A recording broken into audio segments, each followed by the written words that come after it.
Am I the a-hole for leaving my Dungeons and Dragons group because of my Dungeon Master's wife? Hello you. Background. I, female 26-year-old, have been a part of my friends, let us call him Jim, male 26-year-old, Dungeons and Dragons campaign for about a year now. I have been friends with Jim for around 5 years.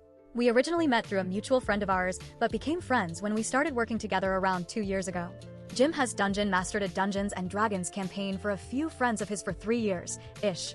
That group of players did not include me since we were not really friends at the time when the campaign started, although we would have met. When Jim and I became friends, he invited me to join the Dungeons and Dragons group for the next campaign he would run with this same group. At that time, he had been dating his girlfriend, now wife, female 33-year-old, Sarah, fake name, for a few months. A year passed until the group finished the first campaign, and I joined the group chat for the upcoming second campaign. During that year, Jim had married his girlfriend. It was a small wedding, and I was not invited as we were not super close at the time, but our mutual friend was invited. One of the people in the Dungeons and Dragons group is the mutual friend of mine and Jim's, but the other two players were pretty much strangers to me. I had met only one of them before I joined the Dungeons and Dragons group, and he, male 27-year-old, is Jim's best friend. I really like the group, and I love his dungeon mastering style.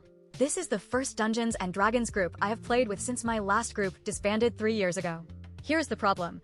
The Dungeons and Dragons group has been meeting for 6 months now, during which we have played together a total of 3 sessions. We have planned to meet up way more often, but Jim always bailed on us at the last moment, once we got a 1-hour notice that he could not make it. While myself and the other players in the group have tried to make the best of it and met up anyway, to play board games or something instead of Dungeons and Dragons, it is always a bummer to not get to play Dungeons and Dragons as intended. Jim's excuses have gotten worse as the months have passed. The excuses always involve his wife and or her children, female 11-year-old and male 9-year-old, that he considers his own. It started off with reasonable things like his wife just got diagnosed with kidney stones and he has to take care of her. Then it became vague something came up with the kids. This last week he bailed on us because his wife does not feel great about the Friday 2 weeks from now. It should be noted that all of the other players in the Dungeons and Dragons group, including Jim's best friend, agree that his excuses for bailing on sessions are bad. To me, this last excuse sounded like baloney, and I got a bit annoyed with Jim and told him that his excuses to not meet up with us were getting kind of ridiculous. He did not appreciate what I said and is now annoyed with me. So, am I the a-hole for speaking up as a new player in this group? Make sure to comment what you think, leave a like and follow.